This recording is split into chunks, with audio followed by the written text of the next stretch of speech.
देश की नई सरकार बनने के बाद लोकसभा में पहली बार विशेष सत्र हुआ। नए नवेले सांसदों ने शपथ ली। ओम बिरला स्पीकर महोदय चुने गए। राहुल गांधी नेता प्रतिपक्ष। राष्ट्रपति द्रौपदी मुर्मू के अभिभाषण के बाद शुरू हुई सांसदों की चर्चा। राहुल गांधी ने 1 जुलाई को अपना पहला भाषण दिया और प्रधानमंत्री मोदी से लेकर बीजेपी, आरएसएस सब पर जमकर हमले किए।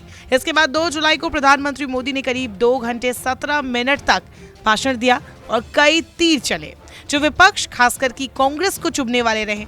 तो ये तीर क्या थे, चलिए बताते हैं।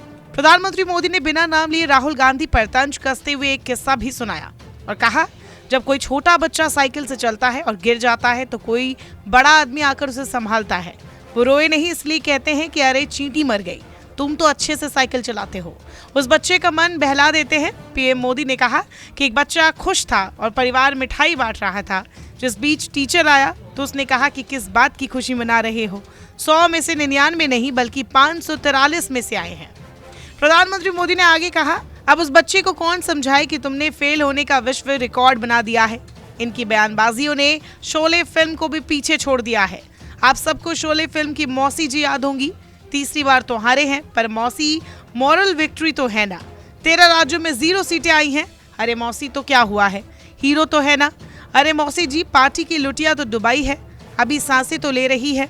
मैं कांग्रेस के लोगों को कहूंगा कि जनादेश को फर्जी जीत के जश्न में मत दबाओ।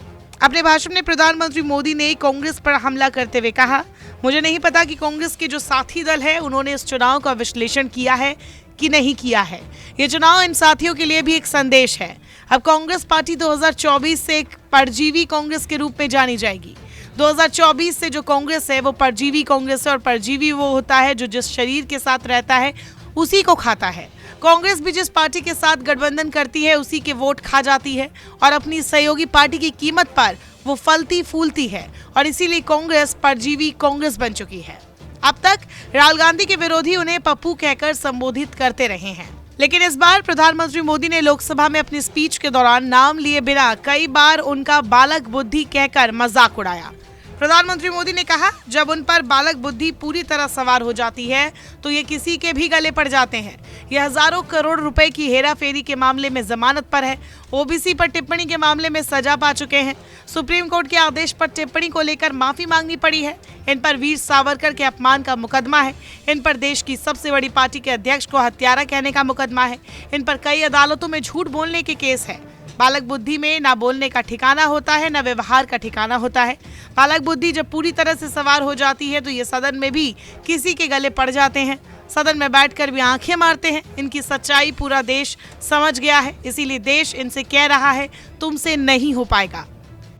लोकसभा में चर्चा के दौरान महुआ मोइत्रा से लेकर राहुल गांधी तक सभी सांसदों ने एक बात जरूर उठाई कि इस बार बीजेपी बहुमत के साथ सरकार नहीं बना पाई। इस बार जनता ने सरकार बनाने के लिए नहीं बल्कि विपक्ष बनाने के लिए वोट दिए हैं। इस पर आघात करते हुए प्रधानमंत्री मोदी ने कांग्रेस समेत विपक्ष पर भी तंज कसा। प्रधानमंत्री मोदी ने कहा कि मुझे कुछ लोगों की छटपटाहट समझ में आती है जो लगातार तीसरी बार बुरी तरह से हारे हैं। हमें दुनिया के सबसे बड़े चुनाव में जनता ने फिर से चुना है और सेवा करने का मौका दिया है।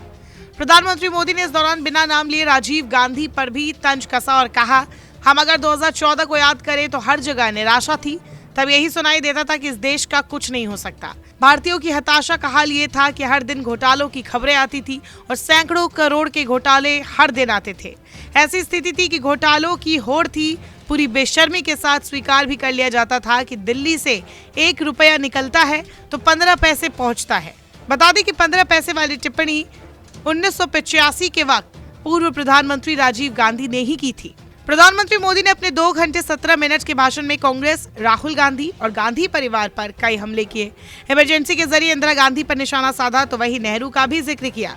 प्रधानमंत्री मोदी ने कहा, ये वो लोग हैं जिन्होंने प्रारंभ से देश के दलितों के साथ, पिछड़ों के साथ घोर अन्याय किया है। इसी कारण से बाबा साहेब अम्बेडकर ने कांग्रेस की दलित विरोधी, पिछड़ा विरोधी मानसिकता के कारण नेहरू जी की कैबिनेट से इस्तीफा दिया था। उन्होंने पर्दाफाश किया था कि कैसे नेहरू जी ने दलितों, पिछड़ों के साथ अन्याय किया और बाबा साहेब अम्बेडकर ने कैबिनेट से इस्तीफा देते हुए जो कारण बताए थे वो इनके चरित्र को दर्शाते हैं। नमस्कार, मैं हूं मानक गुप्ता।